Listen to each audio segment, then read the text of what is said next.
Jadi, Oke, kita kembali ke rencana aksi ini tadi. ya. Gus, selain itu tadi apalagi yang ingin disampaikan? Kalau misalnya tidak tercapai kesepakatan dengan pemerintah, apa yang ingin dilakukan oleh KS Bara? Ya, kita sebenarnya menganggap tidak ada sesuatu yang tidak sepakat gubernur itu, karena kita kasih solusi yang benar-benar konkret gitu kan. Kalau dia tidak sepakat, artinya dia tidak mau membangun Jambi kan. Yeah.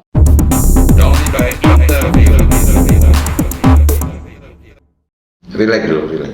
Ya. Sudah. Relaxnya sedikit. Iya, relax dulu. Bisa tegang nih ya. Relaxnya itu sedikit. Iya, cukuplah mobil yang tegangan. Ya. Oke, kita mulai ya. Kita sapa dulu penonton kita nih. Halo semua, assalamualaikum warahmatullahi wabarakatuh. Salam sejahtera buat Anda semua. Pada saat ini kita kembali bertemu dengan Dori by Interview. Kita sengaja mengundang nih Bung Tursiman alias Gus Tur. Beliau ini sudah lama saya kenal, sebagai sahabat lama. Banyak sekali profesinya, dan hari ini mengejutkan saya ini. Ketua Komunitas Sopir Batubara. Ini lamain batubara pula lagi ini kan. Ya, KSB Provinsi Jambi. Ketua Gus ya? Ya. Saya panggil Gus. Tentu masyarakat Jambi belum banyak tahu Gus, Ya. apa itu KSB kan. Kalau dulu mungkin terkenalnya Asaba, Asosiasi Angkutan Batubara segala macam. Nah, ini komunitas sopir batubara. Kita sebelum bicara lebih jauh nih tentang rencana KSB untuk aksi unjuk rasa atau demonstrasi tanggal 28 Februari nanti 2023 ini, katanya mau demo besar-besaran. Itu yang saya baca di media online ini.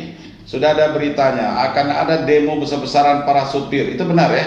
Ya, insya Allah. Sudah ada bersiap ya. Nah, Sudah. sebelum lebih jauh kita bicara itu, saya ingin Gus ini cerita dulu apa itu KSB, kapan didirikan, dan ya bla bla bla soal legalitas formalnya gitu kan. Oke Gus, silakan Gus. Terima kasih sekali nih Bung. Pada kesempatan kali ini saya dapat kehormatan nih Ya. di studio yang luar biasa ini, kreatif. Sederhana ini, sederhana. Tapi luar biasa. Jadi memang KS Bara itu singkatan dari Komunitas Supir Batubara. KS Bara ya, Ya. bukan KSB ya. Bukan. Lebih-lebihan nyebutnya KS Bara ya. Ya, Komunitas Supir Batubara. lebih jelas bahwa itu ngurus batubara. Batubara ya, ya. Ya. Jadi ya pada awal terbentuknya itu ya dari 1-2 orang yang tergabung di grup-grup WhatsApp itu kan. Oh. Jadi grup-grup WhatsApp, ada grup-grup macam-macam lah nama grupnya kan. Jadi mereka ini sangat gelisah gitu kan. Sangat gelisah. Gelisah dengan aturan-aturan regulasi pemerintah, kemudian ketidakadilan yang terjadi di lapangan gitu kan.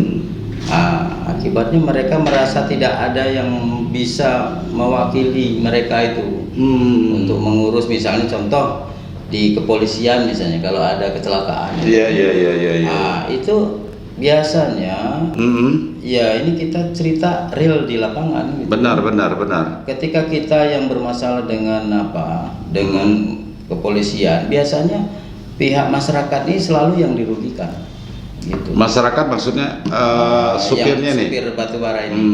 Lain halnya dengan supir yang ada bosnya, bos besar misalnya perusahaan. Iya. Kalau bos besar itu kadang-kadang begitu kecelakaan supirnya lari begitu aja. Mobilnya tinggal gitu.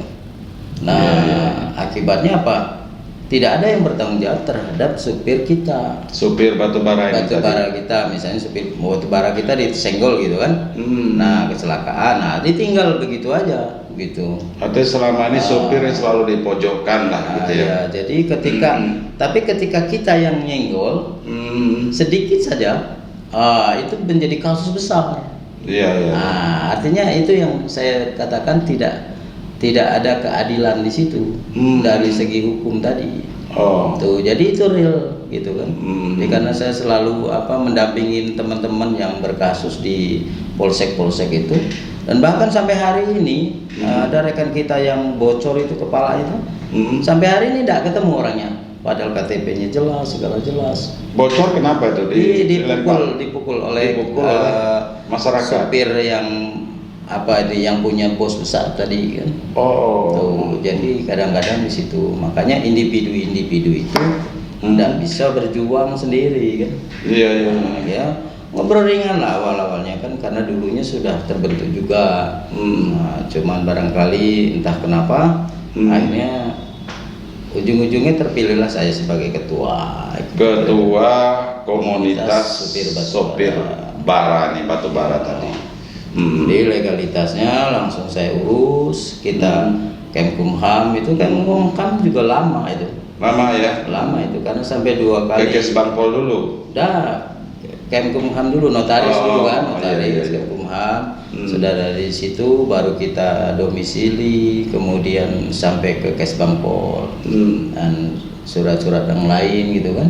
Selain Gus Dur siapa ini inisiatornya, berdirinya? Sebenarnya banyak ya kawan-kawan. Inisiator ini dari supir-supir itu sendiri. Supir-supir itu. Ya, saya kebetulan memang bergaul dengan mereka, kenal lah. Jadi sudahlah, kalau supir jadi ketua ini kan kayak macam mana nak ngurus kawan. Iya. Dia sibuk di kendaraan. Jadi siapa pula yang nanti datang untuk podcast kita ada? Iya. Oke. Macam hari ini saya tadi ngajak berapa orang nih? Iya. Semua di lapangan. Mestinya bagus di sini korlap ini nanti. Koordinator lapangan akan demo nanti ya. Iya. Tanggal 28 itu. Itulah makanya akhirnya saya dipercayakan sebagai ketua membawa organisasi ini. Ya tentunya ya kalau biasa kan kalau saya ini sebenarnya sudah obrol dari kegiatan-kegiatan itu, tapi udah mengarah ke keagamaan, tapi sekarang ya ini menjadi keagamaan juga lah, ibadah juga, ngurus orang banyak, memperjuangkan orang banyak ya, yang diurus supir lagi ini kan, supir masyarakat. Nah terakhir kemarin minggu lalu ada audiensi dengan Pak Gubernur. Iya betul. Apa ceritanya? Ya kita kan sebelum akan melakukan demo kita mengajukan satu surat permohonan audiensi. Jadi Gubernur udah tahu nih. Sudah tahu. Kami akan ada aksi nanti Pak gitu. Iya, kami ini minta pertemuan dulu lah dengan beliau, minta arahan seperti apa sebenarnya ini kan. Nah, cuman setelah bertemu ya tentunya kami ini di lapangan ternyata berbeda juga apa yang sudah disampaikan Pak Gubernur. Di lapangan ternyata tidak ada perubahan sama sekali itu. Sampai hari ini yang katanya sudah ada program pengaturan 4.000 mobil, ternyata malam tadi juga macet luar biasa. Iya. Bahkan sampai 3 hari itu belum ngangkut batu bara. Iya, sebenarnya berapa sih jumlah angkutan batu bara ini sekarang ini? Ya itulah persoalannya, karena kita tidak punya sistem yang bisa menghitung secara konkret. Hanya dari data-data manual yang kadang-kadang berdobel-dobel. Ya, Kepala Dinas Perhubungan pernah kita ajak podcast ini Gus. Ya. Katanya jumlahnya saat itu 15 ribuan. Ya, tapi itulah yang kami di lapangan. Itu di luar yang platnya dari luar daerah ya, yang lain-lain yang plat ini ya. Kalau Dinas Perhubungan mengatakan 15.000, ini analogikanya makanya itu menjadi salah. Yeah. Karena anggota kami itu tidak ada satupun yang terdaftar di perhubungan. Berarti kan dari supir-supir masyarakat ada sekitar anggota kami ini sekitar 4.000 sampai 5.000 orang itu tidak ada terdaftar. Mungkin yang terdaftar paling-paling 10% atau 20%. Itu pun yang memiliki ibarat yang pade-pade lah. Mengurus nomor lambung itu. Kalau yang rata-rata itu tidak ada yang terdaftar. Jadi artinya kalau memang 15.000 ditambah anggota kami ini lebih dari itu otomatis ya. Oke, kita kembali ke rencana aksi besar-besaran katanya 28 Februari ini. Sebetulnya apa yang melatar belakangnya itu? Jadi kita yang pertama nih Bung Moderi. Jadi kenapa kita mau demo itu? Apa yang diminta? Yang mau diharapkan itu apa? Kita ini kan sebenarnya supir ini juga termasuk kena imbasnya daripada regulasi yang terjadi. Jadi masyarakat juga kena macet kan, perusahaan juga jalannya tidak lancar, pemerintah sendiri juga pusing mengaturnya, dan otomatis supir-supir ini yang dampak yang paling parah itu supir, karena dia bertahan 4 hari di jalan dengan mobil keadaan hidup, minyak mobilnya hidup gitu kan. Nah sementara biaya untuk upahnya sangat rendah. Jadi yang paling kena dampaknya adalah justru supir.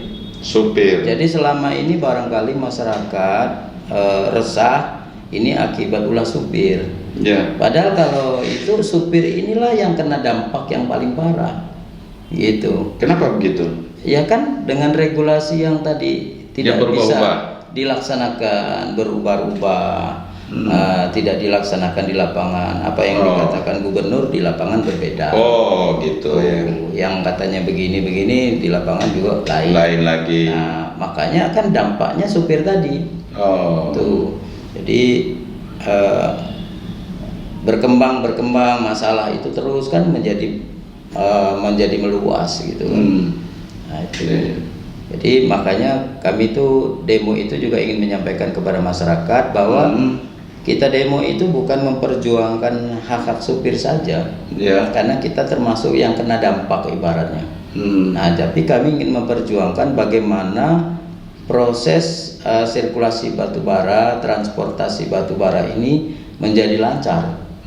Nah, kalau regulasi yang kami minta dengan gubernur itu nanti terkabul, itu yang macet tidak akan terjadi lagi. Apa yang diminta kepada gubernur ini? Yang pertama kita minta ada satu sistem yang bisa mengatur jalannya transportasi yang efektif. Tuh. Contohnya misalnya melalui aplikasi. Yang kedua kita ini minta perusahaan-perusahaan yang memiliki tambang batubara itu tidak usahlah punya mobil lagi. Itu masalahnya ya. Jadi kan mereka tidak terhitung jumlahnya kan. Jadi serahkanlah kepada mobil-mobil masyarakat yang ada. Gitu. Jadi kalau aturannya perusahaan itu harus memiliki mobil atau kerjasama dengan transportir. Nah transportir ini saya lihat juga tidak semua transportir punya mobil. Mereka juga kadang-kadang transportir ini dibuat oleh perusahaan juga. Artinya Gus sepakat bahwa jumlah angkutan batubara di Jambi saat ini tidak terkontrol. Tidak terkontrol. Maunya harus lebih sedikit ya. Harus minimal yang Pak Gubernur katakan itu sudah benar. 4.000 itu sudah cukup. Tapi kenyataannya. Tapi kan bagaimana Pak Gubernur mau menghitung mobil itu? Kalau sistemnya tidak punya sistem, gitu. Tapi nanti kan akan diatur dengan nomor lambung apa? Nomor registernya. Ya itulah. Sekarang kan yang kira-kira gimana itu? Itulah tadi yang sekarang itu yang dibicarakan itu kan infrastruktur dalam bentuk fisik-fisik saja. Misalnya jalan, kantong parkir, nomor lambung, itu yang dibicarakan. Terus titik-titik itu. Padahal setiap regulasi yang dikatakan tadi itu mengandung unsur-unsur merugikan supir lagi. Contoh misalnya nomor lambung. Nomor lambung itu beli loh ke perhubungan. Beli. Sudah sekarang beli, orang sudah ribut beli, sudah habis nomor lambung. Tahu-tahu di lapangan tidak diterapkan nomor lambung itu. Tidak ditempel. Banyak stiker yang tidak punya nomor lambung, tetap bisa jalan. Tetap bisa jalan. Ya. Artinya pengawasannya kurang. Pengawasannya tidak bisa karena sebanyak itu. Nah, mesti harus banyak pos kali ya. Nah, pos jaga. Satu lagi, ada banyak pos. Tentu banyak pungli nanti. Nah, akhirnya menimbulkan pungli lagi. Banyak pos, setiap pos itu pasti harus ada juga supir mengeluarkan uang. Iya. Nah, kemudian ada plat dirubah lagi, plat genap, plat ganjil. Nah, kalau plat genap, plat ganjil, ini kawan-kawan juga sebagian dari supir nih, sebagian oknum lah ya, sudah siap 2 plat. Plat palsu berarti saya. Jadi plat ganjil, plat genap. Jadi giliran ganjil dia buka yang ganjil. Berarti tetap dia bisa jalan tetap hari dia itu. bisa jalan. Tapi kan ketahuan ini platnya palsu. Nah, kan berakibatnya apa? Dampaknya masyarakat harus nipu lagi kan. Setelah nipu, ketangkep polisi, diperiksa ternyata nipu, akhirnya kan masuk juga. Udah selesai. Yang susah masyarakat juga, yang susah supir juga. Supir juga. Tetap saja kredit jadinya. Tetapnya supir juga akhirnya. Supir juga jadi ini ya. Nah, kembali lagi ke kantong parkir. Kantong parkir disediakan pemerintah misalnya, tapi bekerja sama dengan swasta. Ujungnya komersil juga. Ya satu mobil katanya 10.000 ya parkir. Nah, 30, ada yang 35.000. Oh iya. Iya. Berapa jam itu? Satu hari biasa. Satu hari. Ya. Nah, artinya setiap kebijakan itu susahnya tuh dilimpahkan ke masyarakat, ke supir. Ke supir. Ya. Jadi itulah kita sebenarnya perlu yang namanya sistem transportasi yang sekarang ini sudah memang kedepannya tuh seperti itu. Tuh. Jadi tidak perlu lagi. Kemarin disampaikan juga Pak Gubernur memasang CCTV sepanjang titik ya. Ada berapa 80 titik atau berapa titik itu kan CCTV. Gitu. Nah CCTV itu kan mahal ya untuk masangnya kan. Dan di lokasi itu harus ada internet kan. Kalau CCTV itu. Nah ketika zaman ini udah tinggi, nggak perlu lagi CCTV sekarang. Bang Udori kasih alamat ke saya. Saya sudah bisa ngeliat gambar rumah Bang Udori itu melalui Google. Jadi kalau sekarang nggak perlu CCTV lagi. Itu ingin tahu misalnya kawan kita di mana nomor HP-nya. Jadi bagusnya seperti apa Gus? Saya belum nangkap ini. Idealnya seperti apa sehingga angkutan batubara ini yang Gus bilang tadi tidak lagi merugikan supir ya. Kemudian tidak kredit lagi, tidak mengakibatkan laka lantas lagi dan segala macam nih. Bagusnya seperti apa? Jadi kalau kita nih kan punya aplikasi komunitas kita nih kan, ada aplikasi Bara namanya. Jadi kalau melalui aplikasi itu Bang Udori, tidak ada lagi yang namanya broker-broker atau pemain batubara yang tidak punya modal. Itu satu pertama. Karena ketika dia mengambil aplikasi ini, maka dia harus deposit dulu. Misalnya Pak Gubernur menjatahkan 4.000 mobil satu hari ini. Maka si pengusaha-pengusaha tadi depositlah di akun dia sebanyak 4.000 mobil tadi kan. Nah setelah dia deposit, dia baru bisa nyuruh tuh supirnya untuk ngangkut batu bara tadi. Apa enggak tambah ribet itu?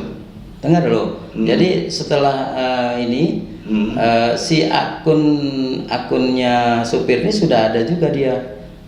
Apakah terima atau tidak ordernya kan? Gitu. Kayak Gojek itu. Jadi otomatis ketika si supir ini ngambil batu bara, dia jalannya sudah pasti dapat batu bara. Kalau sekarang kan jalan dari rumah menuju ke tambang, tahu-tahu tambang sini sudah penuh, belum tentu dapat, pindah lagi ke tambang lain. Akibatnya kan merugikan juga, nggak efektif. Tapi kalau udah dengan aplikasi, nggak bisa bermain semuanya. Itu. Jadi begitu batu bara diangkut, start. Jalan udah bisa kepantau di mana batu baranya. Bagi perusahaan juga tenang, ya kan? Nah tidak ada embel-embel lain. Begitu klik sampai DO sudah dibayar di aplikasi si supir tadi, dipotong dari akun keuangannya si perusahaan tadi. Jadi udah otomatis. Dan itu pun bisa pembagian diatur dalam aplikasi itu, misalnya untuk Pemda berapa, untuk pajak berapa, untuk disu berapa, itu sudah bisa otomatis tersalurkan di situ ya. Di situ. Melalui aplikasi ini tadi. Tapi dengan catatan jumlah angkutan tidak sebanyak seperti sekarang kan gitu. Otomatis tidak, karena ketika di aplikasi itu sudah dibatasi 4.000, tidak bisa lagi perintah yang lain.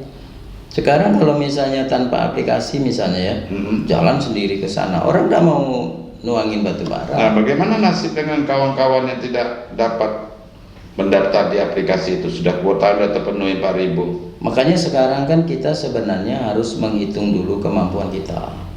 Jadi kemampuan Jambi ini seberapa sebenarnya. Misalnya kayak Pak Gubernur mentargetkan sekarang ini menjadi 32 juta ton per tahun. 40 juta. Tadinya kemarin pertemuan kemarin sudah diturunkan Turun lagi 32 juta ton. Dan 32 juta ton itu menurut saya masih sangat besar.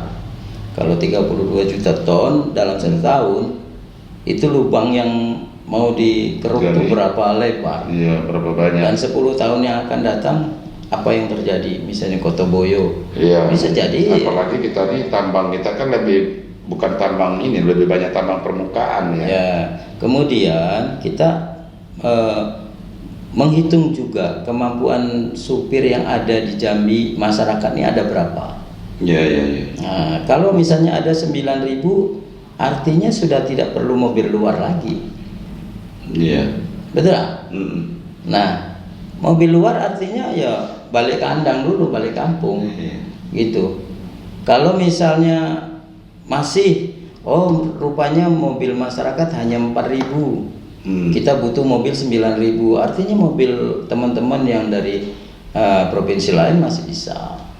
Gitu. Berarti dalam aksi nanti, kembali kita ke rencana aksi tanggal 28 Februari itu yang akan kita tuntut ke pemerintah daerah. Ya, kita pertama mengurangi jumlah armada menjadi 4.000. Ya. Itu benar-benar harus konkret ya. Harus konkret. Dengan berbagai macam sistem tadi, sistem aplikasi, atau dengan nomor lambung register tadi. Ya, intinya sekarang itu mobil yang masyarakat ini tidak terdaftar. Artinya di sub tidak punya data nomor mobil kami. Nah, itulah kesimpulannya. Nah, coba mobil kami ini didaftar dulu sebagai masyarakat asli Jambi. Yang anggota KSB. Anggota KSB. Berapa orang, Bu ya? Lupa saya tanya. Berapa kalau orang sekarang sudah 3.000 sampai 4.000. Hampir 4.000. Iya, sudah data kita itu kayak yang mendaftar ke aplikasi atau mendaftarkan ke Google Form itu sudah cukup besar gitu. Ya, ini kan banyak ini asosiasi angkutan batubara ini kan. Ada KSB sekarang, ada Asaba dan lain sebagainya. Nah, ini akan berebut nanti tuh jatah 4.000 itu. Saya rasa kita itu kalau berebut tidak perlu lah, karena ini kan jumlah tetap yang harus memenuhi persyaratan jumlah yang sangat besar. Kalau saya sih ada teman-teman yang dari lain, apalagi Asaba sudah duluan kan, ya enggak masalah kita bersinergi kan.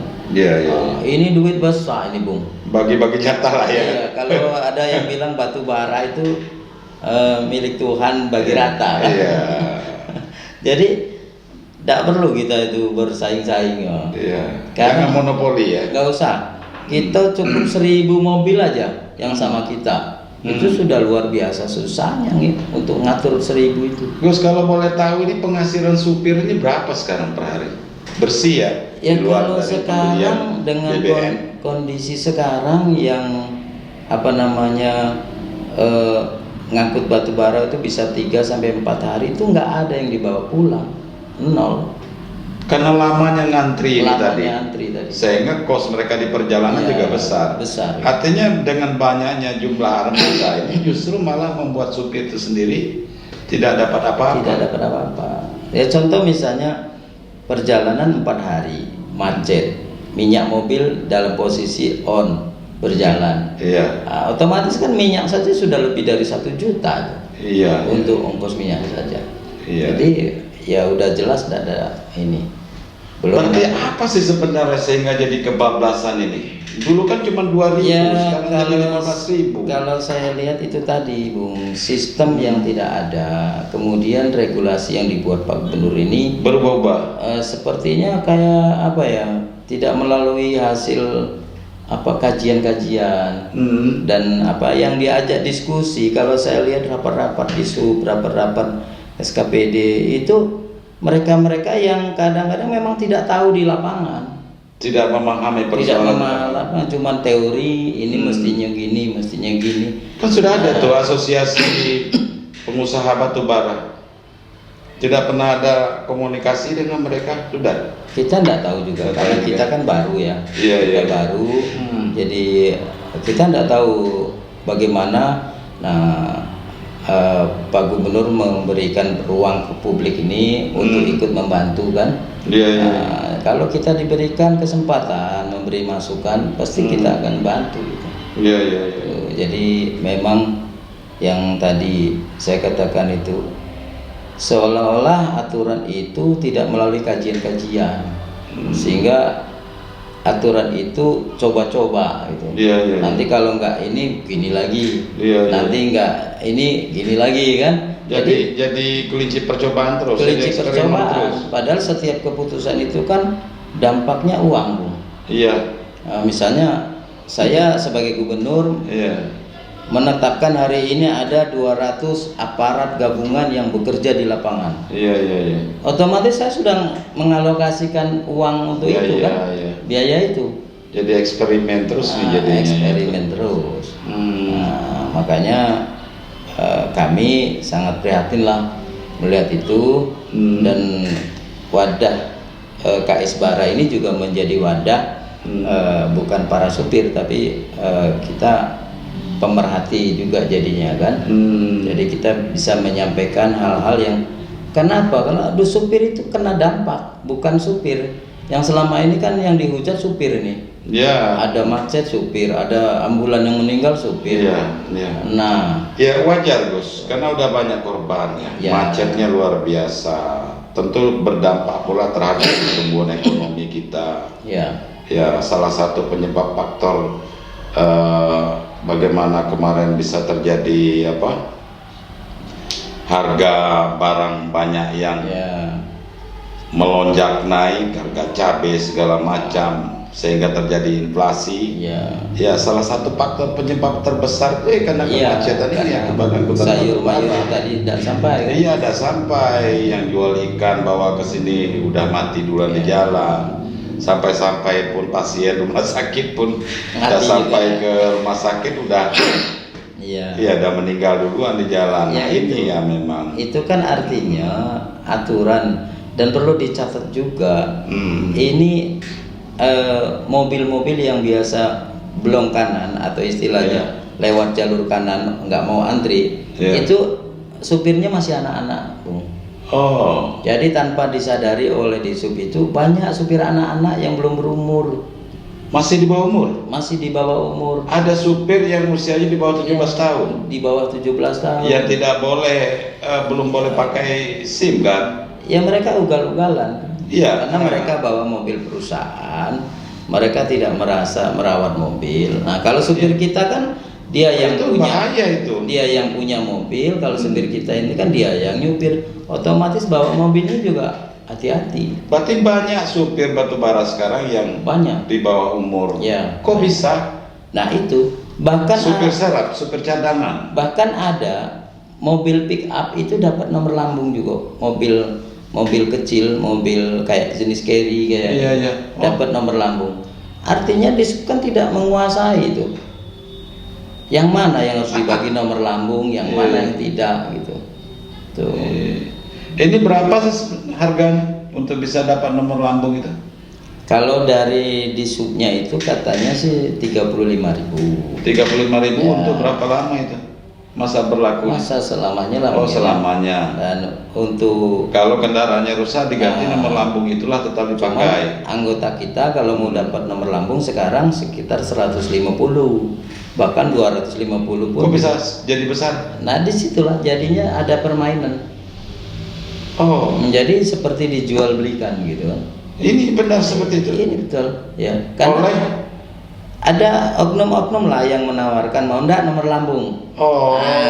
Gitu kan. Yang terjadi di lapangan. Yang terjadi di lapangan. Tuh. Harga sebenarnya dari pemerintah ya udah seperti itu. Udah seperti itu. Tapi kalaupun 35.000 itu kan banyak duitnya, Bu. Kalikan aja yang kata tadi 15.000 mobil. Waduh. Oke. Coba hitung berapa itu. Tapi kan tidak semuanya sekarang dapat 15.000 kan? Katanya cuma 4.000 yang mau dikasih. 9.000. Kita hitung nih, kita hitung langsung ya. Hitung langsung nih. Nih 9.000 mobil, ada kali 35.000. Itu kalau 9.000 mobilnya. 315 juta. Hanya hitungan hari di sub dapat duit sebanyak itu.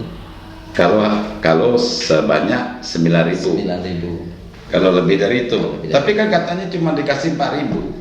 Nah, dia ngatur 4.000 tuh genap, mobil plat genap. Oh, plat genap, plat Ya, ganjil lain lagi. 4.000 ganjil lagi. Oh gitu. Jadi seolah-olah di sub itu sudah tahu mobil genapnya ada 4.000, mobil ganjilnya ada 4.000. Oh, Padahal gitu. dari mana tahunya ada plat genap, plat ganjil? Ada berapa plat genap? Siapa tahu banyak ganjilnya kan? Siapa yang bisa mantau itu? Siapa itu yang kan? bisa mantau itu? Nah, itu. Dan itu petugas harus standby terus di pinggir jalan itu. Kan gitu. Iya. Nah, sekarang persoalannya mobil yang didaftarkan itu kan oleh perusahaan.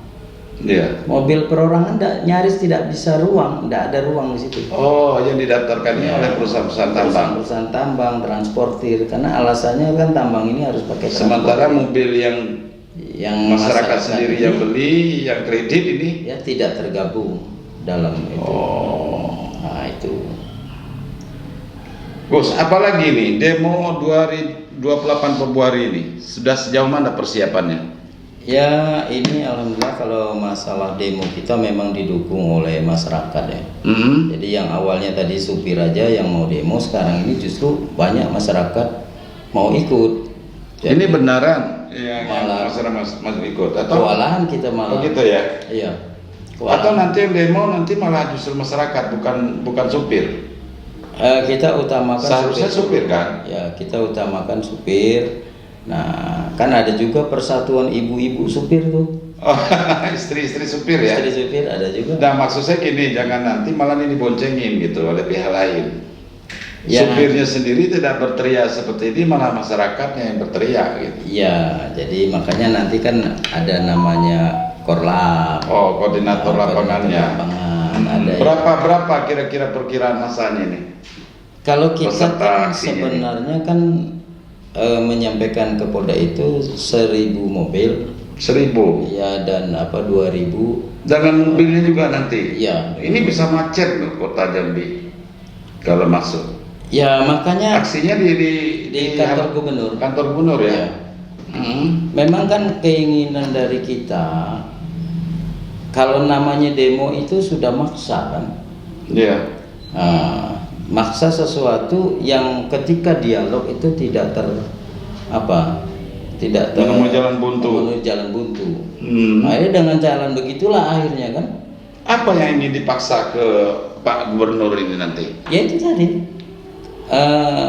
aturan-aturan yang ditetapkan ini dirubah. Dirubah, jadikan total semuanya 4.000 dan tetap menampung dari semua Jadi, komunitas gitu. Ada aturan. Tidak hanya mobil dari perusahaan Misalnya, saja. ada Pergub melarang tahun 2013 ke bawah mengangkut batu bara. Oh, mobil yang 2013. Ya. Nah, jadi itu juga kita Ya minta. mungkin sudah tua, Gus. Sudah layak lagi dipakai, nanti bisa rusak di jalan. Yang kenyataannya yang rusak di jalan itu mobil-mobil baru. Loh, kok aneh? Ya karena apa? Mobil itu bukan hanya karena faktor mobilnya saja, tapi kan faktor supirnya. Iya. Kalau supirnya tadi masih anak-anak, orang yang sekedar dibayar sebagai supir, macam mana kalau mobil kita dibawa orang? Tentu beda dengan kita bawa sendiri. Iya. Tuh. Jadi sebenarnya yang menentukan sehat tidaknya mobil itu kan bukan tahunnya, tapi care dari disub itu. Iya. Jadi kalau memang memenuhi standar sehat mobilnya, memenuhi standar ininya, ya saya rasa tidak bisa dibatasi dengan tahun begitu kan. Ya, artinya kita mempertegas lagi nih bahwa KS Bara mendukung kebijakan gubernur harus 4.000 unit mobil angkutan batu bara yang bisa beroperasional. Ya. Total semuanya 4.000, tidak boleh lebih dari itu. 4.000 lah, jadi 8.000 kan. Jadi makanya kita minta. Kalau 4.000 jadi 8.000 lagi macet lagi, Gus. Enggak, maksudnya di gantian tadi. Oh, gantian. Jadi misalnya begini, Tetap sekarang dapat kan bagian mereka. target eksplorasi batu bara itu kita minta cukuplah 20 juta ton saja per tahun. tuh kan. Jadi berkurang dari situ. Ya. Jadi dengan berkurangnya target tadi, kita mengetuk juga hati pengusaha nih. Ya mbok ya jangan tamak nian lah. Ya kalau kendaraannya banyak juga sulit untuk mencapai target itu. Toh lambat datang sampai ke dermaga, ke pelabuhan, ke stok makanya mereka. Biar ada win-win. Nah itu kita minta kepada pengusaha ini, janganlah mau diangkut hari ini juga. Mereka ini kan sudah kontrak dengan pembeli, kontrak dengan tambang. Saya beli batu bara Anda 800 ton, 8.000 ton. Ya. Nah, terus kemudian mereka kontrak pula dengan transportir. Anda sanggup berapa hari ngangkut batu bara saya yang 800 ton tadi? Ya, ya. Nah, otomatis kan jadi apa namanya kejar-kejaran. Ya. Kalau perlu harus diangkut saat itu juga habis, kan begitu. Ya, ya. Nah, di sini saling bertautan di situ. Nah, jadi semuanya berkejar-kejaran. Ya, ya. Jadi gimana pemerintah mau mengawasi jumlah mobil ketika yang bekerja yang punya tambang, yang nuang yang punya tambang, yang ngawasi yang punya tambang. Jadi aturan-aturan adanya nomor lambung segala macam yang mencegah itu tidak ada. Yang mau punya tambang juga. Saya punya batu, saya juga yang punya mobil. Nah, begitu mobil saya datang, pasti diisi lah biar cepat selesai kan gitu. Tidak mungkin, jangan, kita cuma 10 mobil aja, tidak mungkin kan. Mobil-mobil awak, batu-batu awak, itu. Nah, yang kita inginkan tuh jangan seperti itu. Jadi artinya perusahaan tambang tidak perlu punya angkutan sendiri. Ya, ibaratnya kalau jadi pengusaha batu ya batu aja lah. Transportnya pihak lain. Kan masyarakat ini biar kebagian. Ya. Satu bung yang perlu dicatat oleh masyarakat banyak atau kepada oleh kawan-kawan ini, stakeholder dan lain-lain, bahwa peredaran uang di dalam batu bara ini itu yang paling besar di masyarakat itu yang dikeluarkan oleh supir. Kalau yang dikeluarkan oleh pengusaha kita tidak tahu berapa, tapi yang dikeluarkan oleh supir itu dalam satu hari aja itu berapa miliar itu untuk dia BBM, makan siang, minum di jalan itu ada yang jualan rokok apa segala macam. Kita hitung aja dari jumlah mobil yang ada nih, misalnya 9.000 tadi, 9.000 rata-rata belanja mereka 150.000 selama ini, atau 200.000 lah per hari. Itu uang langsung beredar di tengah masyarakat. Nah, berapa miliar kan yang sudah beredar melalui supir. Nah sekarang artinya apa? Justru supir ini yang mengembalikan uang kepada masyarakat nih. Tuh. Nah sementara uang yang masuk ke rekening pengusaha itu di mana? Imbasnya untuk masyarakat, CSR-nya mana, dana sosialnya mana, dana ini lingkungan mana, kan kita tidak tahu. Gitu. Artinya supir-supir ini betul-betul memang menjadi tulang punggung daripada angkutan batu bara, tetapi supir ini yang paling menderita. Tuh. Yang selalu di pojokkan masyarakat, macet, padahal ya macet itu kan akibat perintah ngangkut batu bara tadi kan. Gus yakin nggak kalau semua angkutan sekarang yang jumlahnya 15.000 untuk punya izin semua? Ya itu tadi kan mereka kan harus punya izin dari dinas perhubungan. Ya itu tadi, kalau sekarang yang beredar itu dikatakan misalnya 9.000, sementara mobil kami yang masyarakat nih tidak tercatat di situ. Artinya sudah lebih kan kalau ditambah mobil kami yang berjalan. Mobil masyarakat berapa? Anggaplah sekitar 5.000. 5.000. Berarti 14.000. Benar itu berarti. Nah, yang 9.000 ini mobil yang tercatat ini milik perusahaan tambang, milik transportir. Dan transportir itu saya lihat juga tidak semuanya punya mobil kok. Ibarat saya punya mobil, punya tambang, saya bikin transportir sendiri, izin transportir. Nah, Cuma nama perusahaan. nama perusahaannya yang beda, manajemen Mobilnya? mobilnya punya orang inilah jatuhnya kan. Oh. Tuh. Nah, disinilah yang kita maksudkan tuh kurangi ketamakan pengusaha tadi itu. Ya sekarang aturan pemerintah pusat misalnya kan harus pakai transportir, harus terdaftar di ini. Ya sekarang ini transportir kenapa? Kalau memang transportir tuh mau merangkul masyarakat kan bisa. Ya. Jangan ngambil mobilnya bos. Kan gitu, kalau bosnya dia nyiapin mobil. Saya transportir misalnya, Bung Odori sebagai pengusaha tambang. Udahlah kau carilah dewe. Iya. Otomatis masyarakat yang tadi tertampung. Kalau sekarang gimana mau tertampung? Kenal aja enggak dengan transportir. Berarti banyak yang liar juga ini sebenarnya ya. Ya Tidak kalau terdaftar juga sebenarnya. ya itu, makanya ketika nanti Tapi bagaimana bisa mereka sampai ke mulut tambang, dia ngambil itu melalui siapa? Kalau dia tidak terdaftar di perusahaan itu. itu tadi Bung, mobil dia, dia yang nyuruh angkut batu bara. Jadi siapa yang melarang coba? Berarti dia sendirilah yang Dia pakai. sendirilah. Jadi kalau zaman dulu istilahnya Berarti dari biang keroknya itu pengusaha tambang juga sebenarnya. pengusaha tambang. Tuh. Jadi, Oke, kita kembali ke rencana aksi ini tadi. ya. Gus, selain itu tadi apa lagi yang ingin disampaikan? Kalau misalnya tidak tercapai kesepakatan dengan pemerintah, apa yang ingin dilakukan oleh KS Bara? Ya kita sebenarnya menganggap tidak ada sesuatu yang tidak sepakat gubernur itu, karena kita kasih solusi yang benar-benar konkret gitu kan. Kalau dia tidak sepakat artinya dia tidak mau membangun Jambi kan. Ya. Artinya dia Masalahnya makin kredit. masalah sudah makin bertambah kan gitu. Nah karena saya yakin dengan apa yang kita sampaikan itu sudah sistem yang sangat yang mengatasi ini. Iya. Ya, dan ini saya belum pernah duduk dengan gubernur membicarakan itu. Iya. Nah, jadi kalau nanti sistem yang kita sajikan ini diterima, insya Allah itu udah sangat apa sekali gitu. Jadi tidak ada alasan. Nah, kalau sampai tidak, itu pertanyaan tadi kan? Iya. Ya tentunya kan kita minta ke tingkat atas lagi. Jadi dengan data-data bermasalahan yang ada.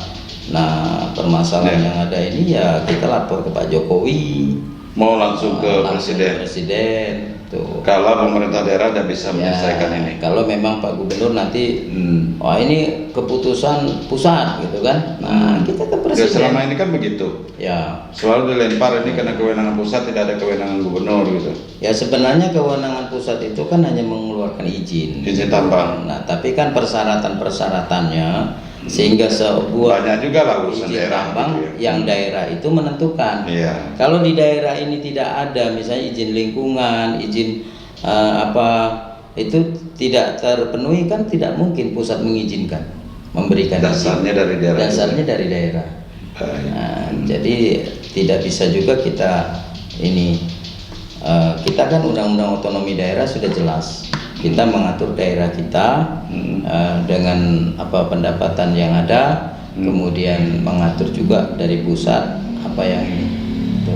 Jadi kita berhak juga mengatur di daerah kita. Oke. Baik Gus, terima kasih ya. Oke. Nanti ya kita coba ya setelah nanti aksi tanggal 28 Februari itu kita ngobrol lagi di sini. Siap. Sebagai masyarakat tahu apa sih hasil pertemuan itu. Karena tidak semuanya mungkin terpublikasi hasil dialog dengan gubernur ya. Iya. Kita berharap ini persoalannya segera bisa terselesaikan dengan baik, karena masalah angkutan batu bara ini memang makin ruwet, makin hari makin kredit, dan tentu saja kita tidak ingin masyarakat makin resah gitu. Tapi juga supir sebagai masyarakat juga bisa menikmati hasil ya dengan baik pula, tidak merasa dirugikan seperti Gus Dur bilang tadi. Baik Gus, terima kasih sekali lagi atas kehadirannya. Mudah-mudahan Paling kalau boleh pesan boleh sedikit silakan. untuk masyarakat pada tanggal 28 lagi saya atas nama ketua saya minta maaf nih. Nanti akan terganggu. Oh gitu ya, macet ya.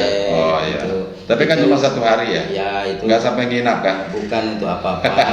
Itu untuk perjuangan Iya. yang lebih besar lagi. Iya. Supaya jalan antara Sarulangun Madiangin tidak Iya, macet. tidak macet. Sarulangun ini. Nah, jadi Mencari sekali solusi lagi, terbaik, minta ya. maaf, untuk mencari solusi yang terbaik, jalannya seperti itu. Oke. Nah, itu Pak. Oke, terima kasih atas segala perhatian Anda. Jangan lupa subscribe. See you di next video. Terima kasih Belambun. Terima kasih.